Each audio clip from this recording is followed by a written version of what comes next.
მოგესალმებით, მე გახლავართ თამარ ჩხეიძე, მუსიკის მცოდნე, გიორგი მთაწმინდელის სახელობის გალობის უნივერსიტეტის ასოცირებული პროფესორი. და წარმოგიდგენთ ლექციას გალობის ფორმების და სახეების შესახებ ადრექრისტიანულ პერიოდში. ვისაუბრებ ქრისტიანული გალობის წანამწყრებზე და ძველი აღთქმის ეკლესიის მსახურებასთან ქრისტიანული გალობის კავშირზე. ასევე განვიხილავ ადრექრისტიანული გალობის მუსიკალურ მხარეს და საკუთრებას. გალობა ქრისტიანული მსახურების განუყოფელ ნაწილს წარმოადგენს, ის ისეთივე აუცილებელი და მნიშვნელოვანი თანასწორი ელემენტია საღვთისმსახურო რიტუალისა, როგორიც არის ლოცვა, წმინდა წერილის კითხვა, საღვთისმსახურო ქმედება. ამდენად გალობის ფორმების, სახეების, თუ მისი მუსიკალური კანონზომიერებების შესწავლა ან დახასიათება აუცილებლად ღვთისმსახურების კონტექსტში უნდა განხორციელდეს. და ჩვენ სწორედ ასეთ მიმართულებას ავიღებთ დღეს. საიდან იღებს სათავეს ქრისტიანული გალობა, საიდან იწყება მისი ისტორია? ქრისტიანული გალობის ისტორია საიდუმლო ევქარისტიის აღსრულებით იწყება. სახარებისეული ისტორიიდან ვიცით, რომ როდესაც მაცხოვარმა საიდუმლოს ერობაზე მოციქული ახალი აღთქმის საიდუმლო სიარნი გახადა, მათ გალობა იწართქვეს და განვიდეს მთასა ზეთის ხილთასა. ცნობილია, რომ მოციქულთა შეკრებებზე ლოცვების, წმის კურთხევის, მსხვერპლშეწირვის, ქადაგების გვერდით მნიშვნელოვანი ადგილი ეთმობოდა ფსალმუნების გალობას. გალობის დიდ მნიშვნელობას მოციქულთა მსახურებებში ქრისტიანობის პირველ წლებში წმინდა წერილის მრავალი მომენტი ადასტურებს. მაგალითისთვის, გალობის აუცილებლობას ქადაგებს წმინდა მოციქული პავლე კოლოსელთა მიმართ ეპისტოლეში. კი ამბობს, და სიტყვა იგი ქრისტესი დამკვიდრებულ იყავ თქვენთანა, დიდრად ყოვლითა, სიბრძნითა ასწავებდით და მოწყვდით თავთა თქვენთა, ფსალმონითა და გალობითა და შესხმითა სულიერითა, მადლითურთ უგალობდით გულთა, შინა თქვენთა უფალსა. როგორც ჩანს, ჯერ კიდევ მოციქულთა დროიდან გააჩნდა გალობას გარკვეული რიგი და წესი, შემთხვევით არ გამიჯნავს მოციქული პავლე საგალობელთა სახეობებს ფსალმონითა და გალობითა და შესხმითა სულიერითა. სწორედ აქედან ფსალმონური ბიბლიური გალობებიდან ამოიზარდა ქრისტიანული საეკლესიო გალობა თავისი სიმდიდრით და მრავალფეროვნებით. ზოგადად უნდა აღინიშნოს, რომ ქრისტიანობამ სხვა მრავალ ტრადიციასთან ერთად ფსალმუნთა გალობაც სინაგოგური ღვთისმსახურებისაგან დაიმკვიდრა. მისთვის, რომ მკაფიოდ დავინახოთ ეს კავშირები და შემდეგ ვისაუბროთ ადრექრისტიანული გალობის ფორმებზე, აუცილებელია გავეცნოთ ძველი აღთქმის გალობის ტრადიციებსაც. იერუსალიმის ტაძრის ღვთისმსახურებაში, რომლის რიტუალებს შეადგენდა წმინდა წერილის კითხვა და განმარტება, ლოცვა, ერის კურთხევა, მსხვერპლის შეწირვა, სხვა მუსიკალურ რიგთან ერთად ფსალმუნთა გალობასაც დიდი მნიშვნელობა ენიჭებოდა. მოდით გავყვეთ ისტორიას წარსულისკენ, საიდან მომდინარეობს თავად იერუსალიმური ტაძრის მსახურების გალობა. იერუსალიმის ტაძრის გალობას სათავე მოსე წინასწარმეტყველმა დაუდო. ასე მივიჩნევთ, რადგან ძველი აღთქმის წიგნებში გალობა პირველად მოხსენიებულია მოსე წინასწარმეტყველის მიერ მეწამული ზღვის სასწაულებრივი გადალახვისას.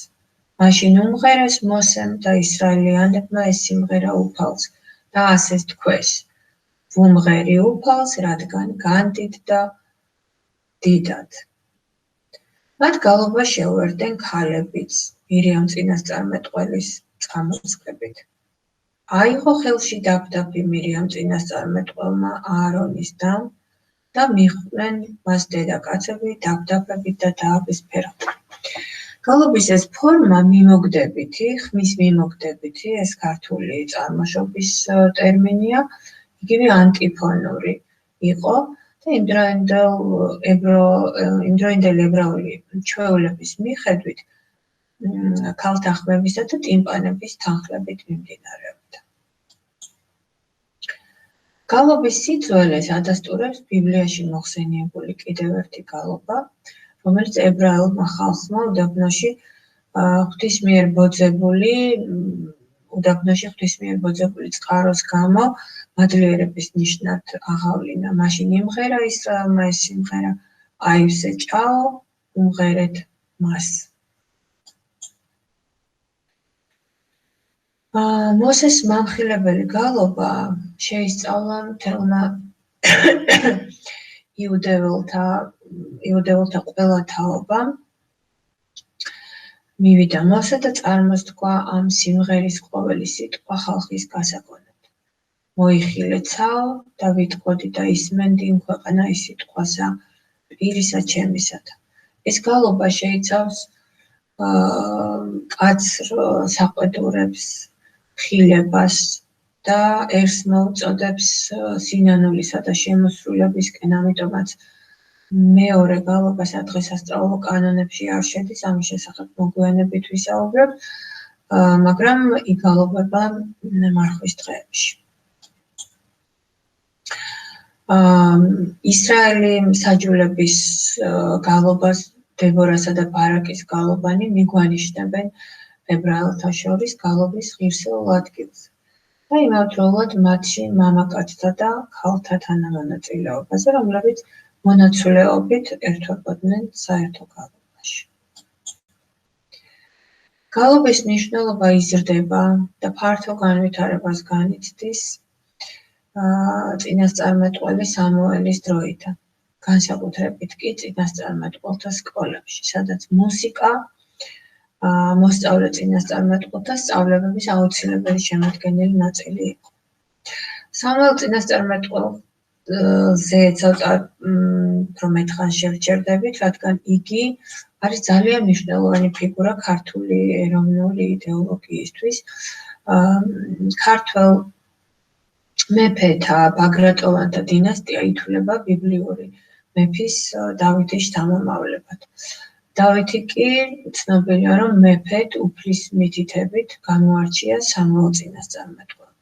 და ეს სამუელ წინასწარმეტყველის საქმეა ეს დინასტიის გამორჩევა, ასე ვთქვათ, სიმბოლურად რამდენჯერმე მოხდა საქართველოს ისტორიაში.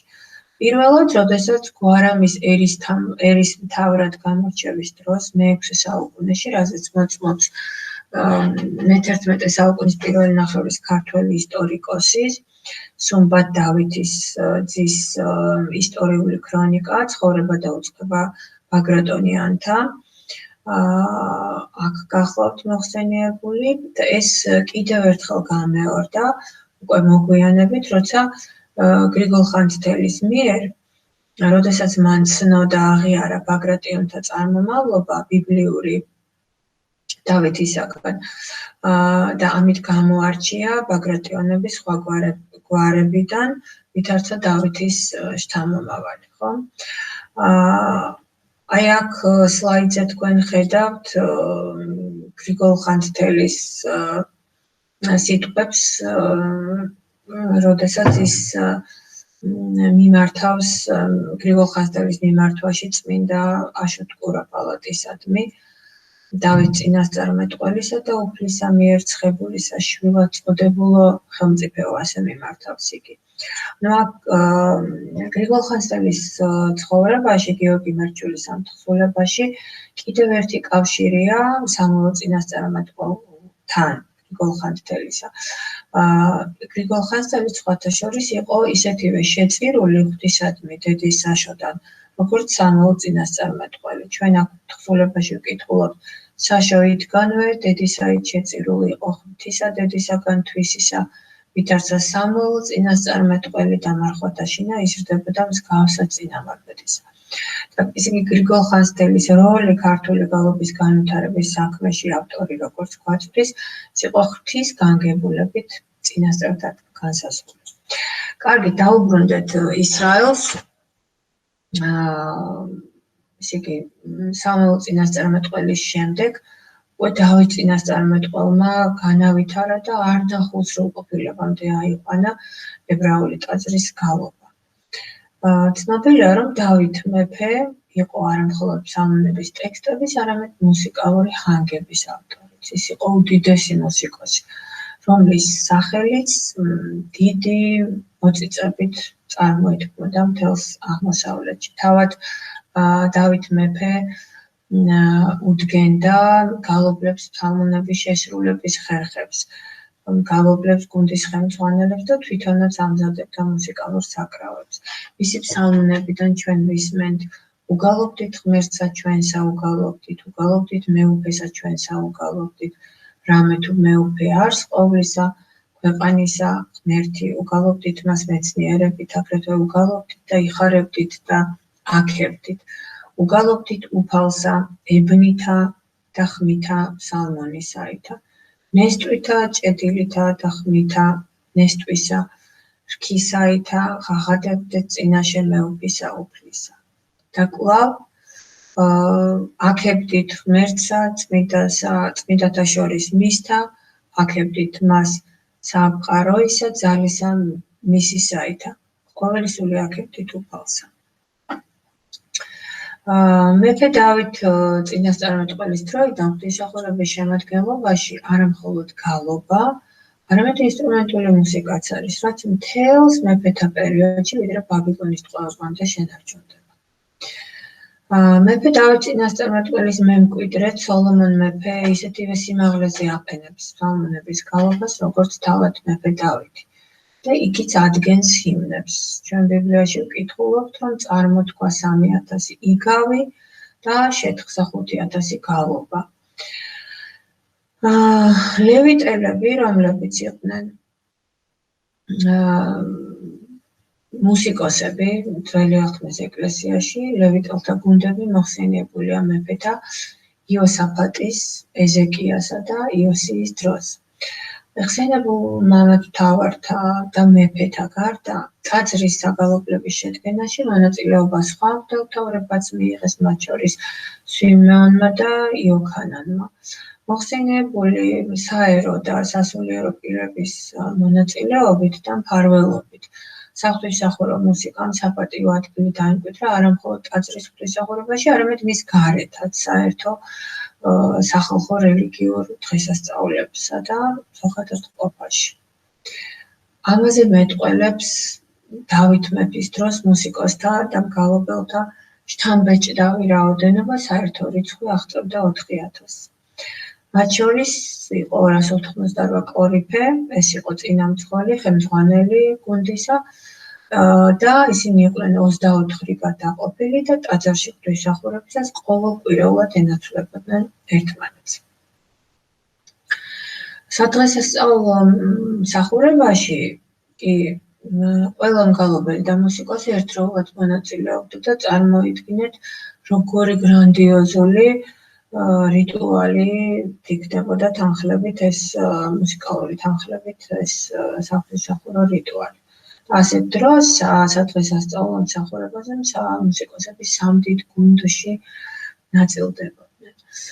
ბიბლიური ტექსტებიდან ძალიან ცხადად ჩანს, რომ მუსიკოსთა მოღვაწეობა ითვლებოდა საპატივსაცემლო საქმიანობად და რაში ჩანს ეს? შემონახული არის გუნდის მთავარი მგალობლების, კორიფეების, ასევე და მათი მემკვიდრეთა სახელი. იერუსალიმის ტაძარში გალობა ითვლებოდა ლევიტების და მათი მოდგმის საქმიანობად და მათ წმინდა მოვალეობად. მუსიკოსებს არჩევდნენ საგანგებოდ მღვდლებთან ნათესაურ კავშირში ყოფი, ღვთისმოსავი და მუსიკალური მონაცემებით დაჯილდოებული პირებისაგან. თუმცა ლევიტელებისთვის ისიც უნდა აღინიშნოს, რომ ლევიტელებისთვის არ იყო ნებადართული ყველანაირი მუსიკის შესრულება ტაძარში, მაგალითად საკურთხევლის წინ საყვირის აჟღერება მხოლოდ მღვდლების წმინდა მოვალეობას წარმოადგენდა.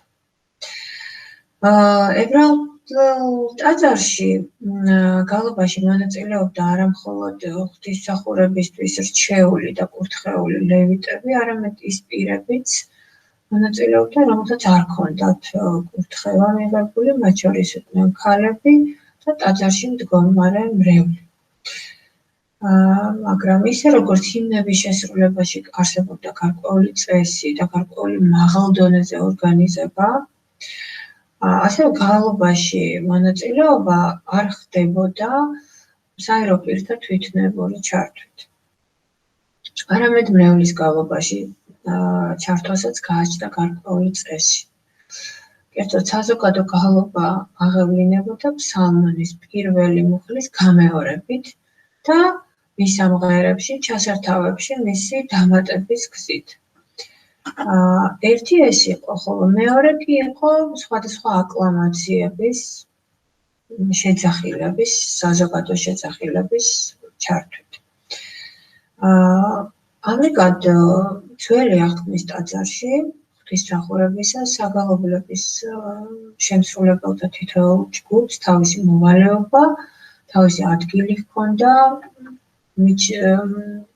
მიჩენილი და არ ერთვებოდა სხვებისთვის განკუთვნილ ფუნქციებში. ეს არის ძველი აღთქმის ეკლესიაში გალობის მოწყობის, მუსიკის ორგანიზების ფორმები.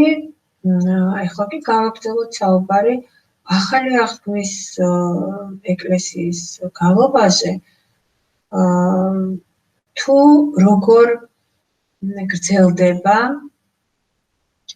და როგორი კავშირები არის ძველსა და ახალი აღთქმის საღვთისმსახურო მუსიკას შორის. ქრისტიანობის ჩასახვის და განვითარების თავდაპირველ ეტაპზე უცვლელად გადადის ცხადია რეპერტუარი და შესრულების ფორმებიც. რაც შეეხება თავად ორგანიზებას, ის მესამე საუკუნეში იწყება, მანამდე კი პირველ მესამე საუკუნეებში გალობა იყო საყოველთაო, იყო საზოგადო, გალობდა მთელი მრევლი, ფაქტობრივად ისი მაგალითიც მაცხოვარმა საიდუმლო სერობაზე მოგვცა ჩვენ. იგივეს გვეუბნება ივანე ოქროპირის ამბობს, რომ მაცხოვარმა აღავლინა გალობა, რამე თუ ჩვენცა მის დარად ვიგალობოთ. საეკლესიო გალობაში მრევლის მონაწილეობაზე მიგვანიშნებს მოციქულთა სწავლებები, რომლებიც მიმართული იყო არა საგანგებო გუნდებისადმი, არამედ ყველა მორწმუნისადმი. ახლა სლაიდზე ჩანს კორინთელთა მიმართ ეპისტოლედან ამონარიდი. რაიმე მე უკვე არს ძმანო, რაჟამ შეჰკრიბენ ერთბამად, კაცათსა თქვენსა ფსალმუნი აქვს, მოძღვრებაი აქვს, გამოცხადებაი აქვს, თარგმანებაი აქვს, ენათა მეტყველებაი აქვს, ყოველივე ესე აღსაშენებლად იქმნებოდნენ. ესე იგი, მართალია თავდაპირველ ქრისტიანულ ეკლესიაში გალობა იყო მრევლზე მინდობილი, თუმცა იყო, თუ სახარებისეულ სიტყვას გამოვიყენებთ, შვენიერი და წესიერი. პავლე მოციქულის წიგნი კორინთელთა მიმართ გულისხმობდა გარკვეული საგალობლების დადგენილი თანმიმდევრობით გალობას. და გალობაში მონაწილე პირთა შემადგენლობის მიხედვით განსხვავდებოდა დიფერენცირებული იყო სამღვდელო, სამგალობლო გუნდის და საზოგადო გალობა. მიწიერი სამოციქულო ეკლესიის გალობის ფორმები, მღვდელთა მიერ გარშემორტყმული საკურთხევლის ირგვლივ გალობა, გალობელთა გუნდის გალობა და მრევლის მიერი გალობა უკვე არის გაცხადებული იოანე ღვთისმეტყველის გამოცხადებაში, ხო? აი სლაიდზე მოტანილი არის ამონარიდი გამოცხადებიდან დავიხილე შორისა საყდრისა და 4 მაცხოველთა მღვდელთა ისა კრავი მდგომარე, ვითარცა დაკლული და 24 მღვდელნი დავარდეს წინაშე კრავის ამის და აქ უნდა თითოეულს 10 ძალნი და ლანკნანი ოქროისანი და გალობდეს გალობას ახალსა და ვიხილე და მესმა ვითარცა ხმაი ანგელოზთა მრავლისაი, გარემო საყდრისაი, ცხოველთა და მღვდელთაისა, რომელნი იტყოდეს ხმითა დიდითა, ღირსარს კრავი იგი დაკლული და ყოველთავე დაბადებულთაი, რომელნი არიან ცათა შინა და ქვეყანასაზე და უსკროლთა შინა და ზღვათა ყოველთა იმესმა, რომელნი იტყოდეს, რომელიც ზისაყდართა შინაზედა და კრავისა, კურთხევაი და პატივი და დიდება ისი მტკიცე, უკუნითი უკუნისამდე ამინ. გალობის აღვლენისას მონაწილეთა დიფერენცირებას ხვდებით ლიტურგიის ძველ ვერსიებში, მხედველობაში აქვს მოციქულთა ლიტურგიები, მაგალითად იაკობის ლიტურგიაში, სადაც საგალობელთა ერთ ნაწილს მღვდელმსახურები ამბობენ, მეორეს გალობელთა გუნდი, მესამეს კი მრევლი. და მღვდლის მოწოდება, მაგალითად მგალობელნი, მღაღადებელნი, მეტყველნი, ასევე მიუთითებს საეკლესიო გალობაში მონაწილეთა სამ დასზე. მღვდელმსახურთა გალობის შესახებ საუბრობს ეგნატე ღმერთჩემოსილი, როგორც ძალნის საკრავზე, ისე ეწყობიან მღვდელმთავარნი ეპისკოპოსთვისა და მრავალ ხმათაგან აწყობენ ერთ საგალობასა. გალობელთა პოზიციების დაკანონებამდე ტაძარში ყოფ იქ მდგომარე ნებისმიერ პირს ჰქონდა უფლება გალობაში ჩართულიყო ბუნებრივია შესაძლებლობებიდან და უნარიდან გამომდინარე და გალობა აღევლინებოდა შუა ტაძარში მრევლის მიერ, რა თქმა უნდა, დადგენილი წესისამებრ. ტერტულიანეს მიხედვით ქრისტიანულ აღაპებზე, ოდეს ხელს განიბანენ და სანთელს აანთებენ, თითოეულს თავაზობენ შუაში გამოსვლას და ღვთის სადიდებლად რაიმეს გალობას წმინდა წერილიდან. გალობლები მოხსენიებულნი არიან ასევე მოციქულთა კანონებში, როგორც ღვთისმსახურთა შორის იერარქიულად ყველაზე დაბალი პირები, თუმცა ისიც უნდა ითქვას, რომ მე-9 საუკუნემდე გალობელთა დადგინება არ წარმოადგენს საყოველთაო ტრადიციას. ეს წესი მე-4 საუკუნიდან იწყებს შემუშავებას და ამის გამო ზოგიერთ ადგილობრივ ეკლესიაში საღვთისმსახურო გალობა აღევლინებოდა საერო პირთაგან გამოსული გალობლების მხრიდანაც და არა ღვთისმსახურებისთვის საგანგებოდ დადგენილი იერარქიაში მყოფი პირებისგან. საზოგადო გალობა, რომელიც ტაძარში მლოცველი მრევლის მიერ სრულდებოდა, იყო უბრალო, მაგრამ საზეიმო, ისეთი როგორცაც იოანე ღვთისმეტყველი აღწერს, რომ ხმარი დიდი ერისამრავლისაი, რომელნი იტყოდეს ალილუია, მაცხოვარებაი და ძალი და დიდებაი ღვთისა ჩვენისაი. ადრე ქრისტიანული საზოგადო გალობა მდგომარეობდა ასევე ღვთისმსახურთა მოწოდებებზე, პასუხებში, ან ჩასართავების გალობაში. ეს იყო, როგორც უკვე აღნიშნეთ, აკლამაციები, ერთი ტიპი, ხოლო მეორე კი იყო რესპონსორული გალობა. როდესაც ფსალმონისეული მუხლი მეორდებოდა უცვლელად ფსალმონის შემადგენელ მუხლების ცვალებადობასთან ერთად. მოციქულთა კანონების თანახმად, საზოგადო მსახურებისას დიაკვნის მოწოდებებს ხალხი და პირველ რიგში ყრმანი პასუხობდნენ, უფალო შეგვიწყალენ, მოგმადლენ უფალო. ლიტურგიის ძველი ტექსტების მიხედვით ღვთისმსახურთა ამ მოწოდებას, ამ შეძახილს მრევლი აკლამაციებით პასუხობდა და ეს აკლამაციები იყო ამინ, დასულისაცა შენისა თანა გვაქვს უფლისა მიმართ და მისთანები. თანამედროვე ღვთისმსახურებაში საალგო ლიტანიობაზე არის შემორჩენილი მრევლის აკლამაციის უძველესი პირვანდელი სახე. ეს გახლავთ შეძახილი ჭეშმარიტად აღსდგა მღვდლის სასამაღლების ქრისტე აღდგას პასუხად. ყველა სხვა აკლამაცია და ლოცვა, რომელსაც ძველად მრევლი წარმოს ჰქონდა, და ეს იყო კვერექსები, ეს იყო ლოცვები, მამაო ჩვენო, მსწამსი და მისთანები, დღეს უკვე სრულდება მგალობელთა გუნდის მიერ. რაც შეეხება მეორე ტიპს გალობისა პირველ ქრისტიანობის ადრეულ ხანაში, ეს იყო როგორც რესპონსორული ფორმა და მათ შესახებ მოციქულთა დადგენილებაშიც არის ნათქვამი, რომ შემდგომად ძველი აღთქმის წიგნების ორი საკითხავისა აღდგეს ვინმე და იგალობას ფსალმუნი დავითისა, ხოლო ერმან აიმეოროს მუხლის ბოლო. ესე იგი, ადრექრისტიანული გალობის შესახებ ცნობას წმინდა გრიგოლ ნეოკესარიელიც გვაწვდის მესამე საუკუნეში. ამ დროს ერთი მგალობლის ნამღერი მეორდებოდა ტაძარში მდგომი მრევლის მიერ ერთხმად.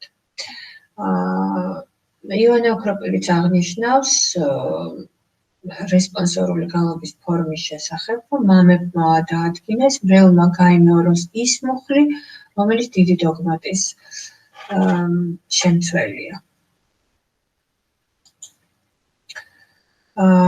ეხლა რაც შეეხება, უნდა აღნიშნოთ გალობის მეორე ფორმაზეც, რომელიც ასევე დაიმკვიდრა ძველი აღთქმის ეკლესიიდან ქრისტიანულმა გალობამ და ეს გახლავთ ანტიფონური გალობა, რომელიც მირიამ წინასწარმეტყველის გალობის დროს ვახსენეთ ჩვენ, მაგრამ ქრისტიანულ სამყაროში ანტიფონური გალობის გავრცელება დაკავშირებულია ექნატე ღმერთშემოსილის სახელთან. მის მიერ იყო შემოღებული. გარდა მირიამ წინასწარმეტყველის გალობასთან დაკავშირებული მომენტისა, ხომ ანტიფონური გალობა გამოყენებული იყო ასევე ძველი აღთქმის ეკლესიაში ორგუნდად გაყოფილი ლევიტების გალობის დროს. ერთგვარი პროტოტიპი ძველი აღთქმის ეკლესიაში ქრისტიანული გალობის ანტიფონური ქრისტიანულ მსახურებაში ანტიფონური გალობის პროტოტიპს წარმოადგენდა სწორედ ლევიტების გალობა.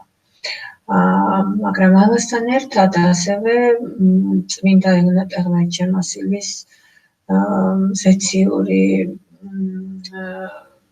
გამოცხადებითაც იყო ხომ შთაგონებული, რომ მან იხილა ანგელოზ და ორი გუნდი, რომლებიც მონაცვლეობით უგალობდნენ უფალს და ეს იყო, ასე ვთქვათ, მისი შთაგონების წყარო, რის გამოც შემოღებული იქნა ქრისტიანობაში უკვე ასეთი ტიპის გალობა. ანტიფონური გალობა წარმოადგენს ერთი და იგივე საგალობლის ორგუნდოვან შესრულებას, ან საგალობლის შემადგენელი მუხლის ორჯერ გამეორებით ორი გუნდის, ან ორი ერთმანეთის მოპირდაპირე მხარეს ეკლესიის მხრებზე განთავსებული მრევლის მიერ. და ასეთი გალობა დღესაც არის შემორჩენებული მართლმადიდებურ ტრადიციაში. აი პირველ საუკუნეში მიჯნაზე, პირველი მეორე საუკუნეების მიჯნაზე ექნატე ღმერთშემოსილის მიერ შემოტანილ გალობას მეოთხე საუკუნეში მოჰყვა საყოველთაო გავრცელება, როგორც აღმოსავლეთ, ისე დასავლეთის ეკლესიაში. ღირსი ეფრემ ასურის კნილებებში კარგად ჩანს მუხლების ანტიფონური განლაგება მრევლის მიერ მის ამღერებში. მაგალითად, ნეოკესარიაში ხმის მიმოგდებით გალობა, იგივე ანტიფონური გალობის გავრცელება დაკავშირებულია წმინდა მამა ბასილი დიდის სახელთან გადმოცემით, ეს არის ბასილი დიდის მიერ შემოღებული. რაც შეეხება დასავლეთის ეკლესიას, ანტიფონური და რესპონსორული გალობის შემოღება არის ამბროსი მედიოლანელის დამსახურება. რა ხდება მეოთხე საუკუნეებში? მეოთხე საუკუნეში ქრისტიანობის დევნის დასრულების შემდეგ ღვთისმსახურება გადაინაცვლა კატაკომბებიდან, გამოქვაბულებიდან საგანგებოდ აგებულ ტაძრებში.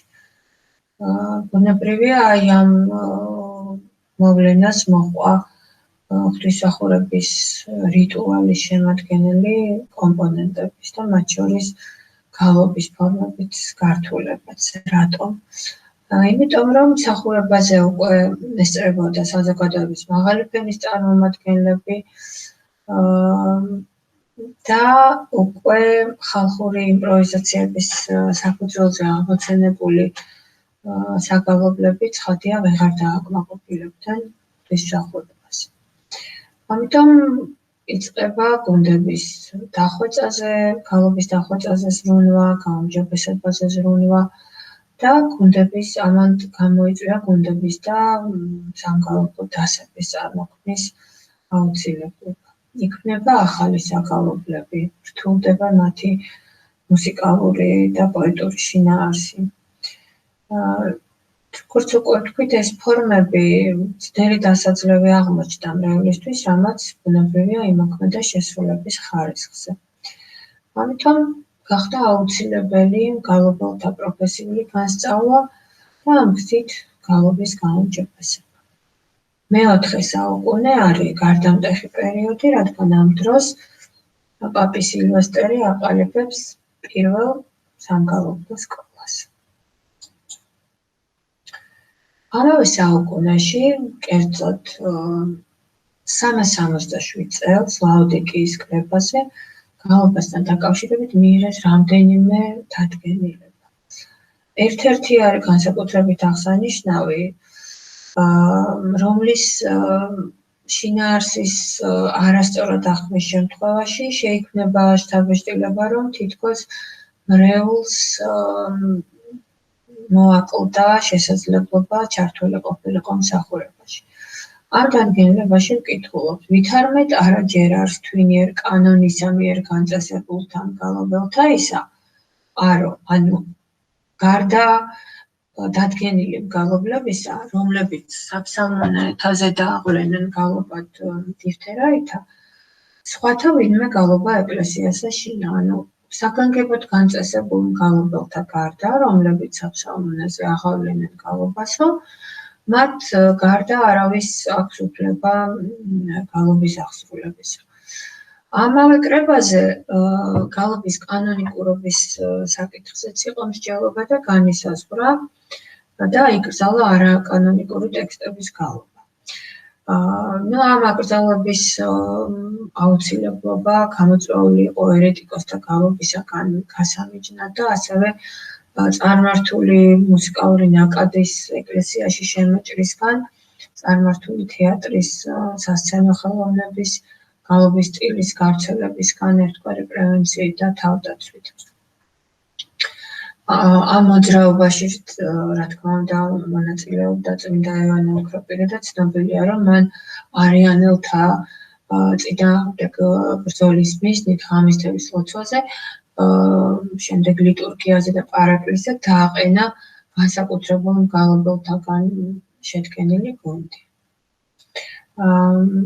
გვაქვს ასევე ისტორიაში ესეთი ფაქტიც, რომ იმპერატორ თეოდოსიუს პირველის, თეოდოსიუს დიდის მეუღლემ ევდოკიამ მეოთხე საუკუნეში გალობელთა გუნდს სამეფო კარის მასწავლებელი მიუჩინა, რომელიც გარდა იმისა, რომ გალობას ასწავლიდა, იგი ქმნიდა ამ გალობლებისთვის საგანგებო ჰიმნებს. აი ამ მოძრაობაში არაეკლესიური ხანგების და არაეკლესიური ქმედების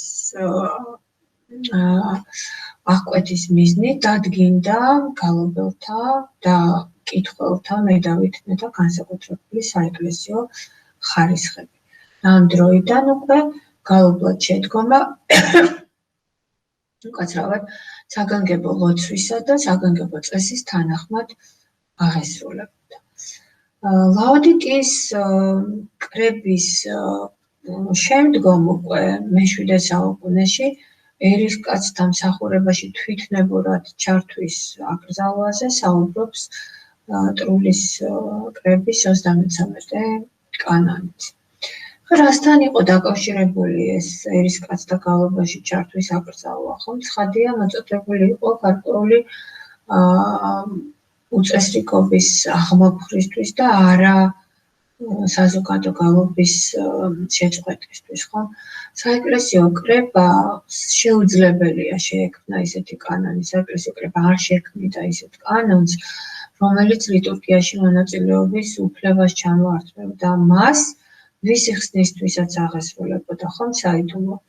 როგორც ჩანს, ლაოდიკიის კრების მოწვევის დროს საგალობლის ქვეშ იგულისხმებოდა ფსალმუნის ტექსტზე შედგენილი ჰიმნები, რადგან საგალობელ რეპერტუარში ვიცით, რომ სჭარბობდა სწორედ ფსალმუნური ელემენტი. აი, ყველა სხვა დანარჩენი ფრაზები თუ ლოცვები, რომელსაც ბევრი წარმოს ჰქონდა ღვთისმსახურებისას, როგორიც არის დასულისაცა შენისა თანა, უფალა შეგვიწყალენ, ყოველთა და ყოვლისათვის გვაქვს უფლისა მიმართ და სხვა. არ ჰქონდა საგალობლის მნიშვნელობა. აქედან გამომდინარე, არც მათი შესრულება ეკრძალებოდა მრევლს. აი, ჩვენ დასტურს იმისა, რომ მრევლი აქტიურად მონაწილეობს, აგრძელებს მონაწილეობას ღვთისმსახურებაში, ამის დასტურად გვაქვს ჟამისწირის უძველესი ბერძნული და ქართული ტექსტები.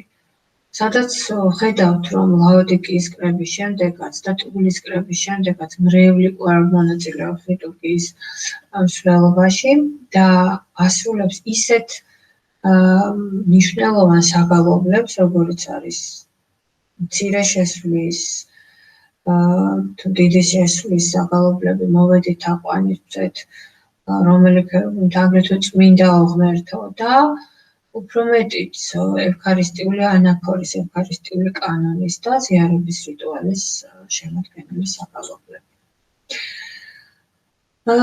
ეხლა უნდა ვისაუბროთ ადრექრისტიანული გალობის მუსიკალური შინაარსის შესახებ და ეს არის ძალიან რთული მსჯელობა ამ საკითხებზე და ატარებს ჰიპოთეტურ ხასიათს, ვინაიდან ამ პერიოდის გალობის წმინდა მუსიკალური შინაარსის, მუსიკალური მასალის შესახებ ჩვენ ფაქტობრივი მონაცემები არ მოგვეპოვება.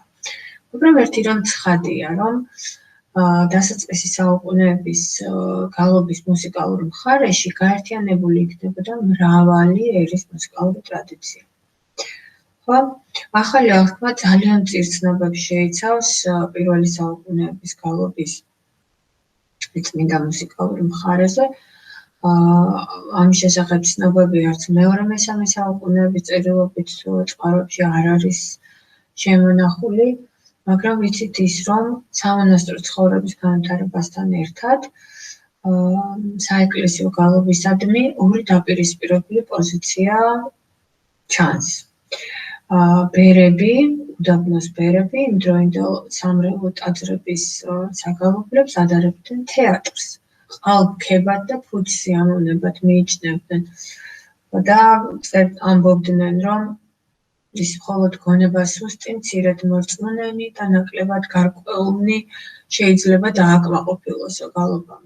მაგრამ დროთა განმავლობაში ვიცით, რომ სამონასტრო ტიპიკონებში შეაღწია სწორედ სამრევლო ღვთისმსახურების ტრადიციებმა და საბოლოოდ ქრისტიანული ჰიმნოგრაფიის და გალობის საგალობო ხელოვნების განვითარების უმთავრეს კერად სწორედ მონასტრები იქცა. ესე იგი, ჩვენ ახლა შევაჯამებთ, რომ ქრისტიანობა, რადგან წარმოიშვა იუდეურ წიაღში და ქრისტიანული გალობის საფუძვლებსაც წმინდა წერილში დაცული ფსალმუნები და ჰიმნები წარმოადგენენ, ხო? რომ საქმე ეს არის, რომ იერუსალიმური ტაძრისა და სინაგოგური მსახურების ფორმებთან კავშირი არ გაწყვეტილა სინაგოგასა და ეკლესიას შორის მომხდარი განხეთქილების შემდეგაც და ეს კავშირები დღემდეა შენარჩუნებული. ქრისტიანული ღვთისმსახურება არის გამსჭვალული ძველი აღთქმის მასალით. ცხადია ახალ ქრისტოლოგიურ ჰიმნოგრაფიასთან ერთად. ცალკეული ჰიმნები, ფსალმუნების მუხლები, თუ წინასწარმეტყველთა გალობები, ძველი აღთქმის სახეები ავსებენ ჩვენს ქრისტიანულ ღვთისმსახურებას. ფსალმუნი, როგორც ერთ-ერთი მთავარი საგალობო ელემენტი, თავისი შინაარსიდან გამომდინარე, იუდეველთა მიერ იყოფოდა სადიდებელ, სავედრებელ და სინანულის სახეობებად. როგორც თქვით, იგი თავიდანვე იმთავითვე შეიჭრა ქრისტიანულ მსახურებაში და ისეთივე მშობლიური, ისეთივე ახლობელი აღმოჩნდა ქრისტიანისთვის, როგორც იუდეველთა სულიერი სამყაროსთვის. მოციქულები, მათი მოწაფეები, პირველი საუკუნის ქრისტიანები, როგორც ერისკაცნი, ისე ბერმონაზვნები, სუნთქავდნენ, სუნთგმულობდნენ ფსალმუნებით და ძველი ანდაზა არის ამის მაჩვენებელი, რომ ზე აღარ აღმოფწყინდების, ვიდრემდე ფსალმუნი დადუმდება ბერის კელიაში. ფსალმუნს არასოდეს შეუწყვეტია არსებობა, ხომ? თავიდანვე არათუ თავიდანვე დაიწყო მისი გამოყენება, არამედ გაგრძელდა ბუნებრივად და მას არსებობა მსახურებაში არ შეუწყვეტია. ამიტომ უნდა ითქვას, რომ ფსალმუნები ეს არის იუდეველთა და ქრისტიანთა საერთო მონაპოვარი. მაგრამ ქრისტიანობამ შემოიღო ფსალმუნთა განაწილების განსხვავებული წესი, ლაოდიკიის კრების ერთ-ერთი კანონი, რომელიც გალობას უკავშირდება, საერთოდ ფსალმუნების გალობის არა მიმდევრობით, არამედ სხვა ლოცვებთან და საკითხავთან მონაცვლეობით მისი შესრულების წესი. ასეთი შეიძლება ვთქვათ, რომ მეოთხე საუკუნეში უკვე არსებობდა ფსალმუნთა კანონების განაწილების წესი, მაგრამ აი უკვე გამიჯნა ცისკრის ფსალმუნების, მწუხრის ფსალმუნების, ეს უფრო გვიან წყაროში გვხდება, კერძოდ მოციქულთა დადგენილებებში. ფსალმუნების გარდა ჩვენ შევეხეთ ძველი აღთქმის ეკლესიის და იგი ძველი აღთქმის ეკლესიის გალობის ტრადიციის დახასიათების დროს შევეხეთ ბიბლიურ გალობებს, პირველი გალობის შესახებ აღნიშნეთ, რომ ეს იყო მოსეს გალობა და ეს არის ის ჰიმნები, რომლებიც ძველი აღთქმის წინასწარმეტყველებმა და მოამებმა იგალობეს ისრაელის ცხოვრების მნიშვნელოვან მომენტებთან დაკავშირებით. ცნობილი ლიტურგიკოსი, ცნობილი მეცნიერის კაბალონოვიჩი აი ამ ჰიმნებს, ბიბლიურ ჰიმნებს რელიგიური შთაგონების გადმოცემის უმაღლეს ფორმად მიიჩნევს და მათ ფსალმუნებზე მაღლა აყენებს. ასეთი ჰიმნი ბიბლიაში არის 12 და ჩვენ ზოგიერთი ვახსენეთ მათგან დღევანდელ ლექციაში, თქვენ ყველა მათგანი არ შესულა ქრისტიანული ღვთისმსახურების შემადგენლობაში. გარეკაც შეიძლება ვთქვათ, რომ სწორედ მეფე დავითის ფსალმუნებმა, ბიბლიურმა გალობებმა მოამზადეს საფუძველი ორიგინალური ქრისტიანული ჰიმნოგრაფიის განვითარებისთვის. გალობის ფორმები, როგორც არის რესპონსორული, ანტიფონური თუ ერთგუნდოვანი გალობა, ესეც დამკვიდრებული არის ძველი აღთქმის ეკლესიიდან. ფაქტობრივად სწორედ ფსალმუნებმა და ბიბლიურმა გალობებმა მოამზადეს საფუძველი ორიგინალური ქრისტიანული ჰიმნოგრაფიის განვითარებისთვის. ჰიმნოგრაფიას და მის განუყოფელ მუსიკალურ ხანგებს თავისი ჩამოყალიბების და განვითარების ხანგრძლივი ისტორია გააჩნიათ და თვითმყოფადობით გამოირჩევა ეს ისტორია სხვადასხვა ადგილობრივ ტრადიციაში და მათ შორის საქართველოშიც. აი ამ საკითხებზე საუბარს უკვე გავაგრძელებთ შემდეგ ლექციაზე. დღეს კი დავასრულეთ და მადლობას გადაგიხდით ყურადღებისთვის.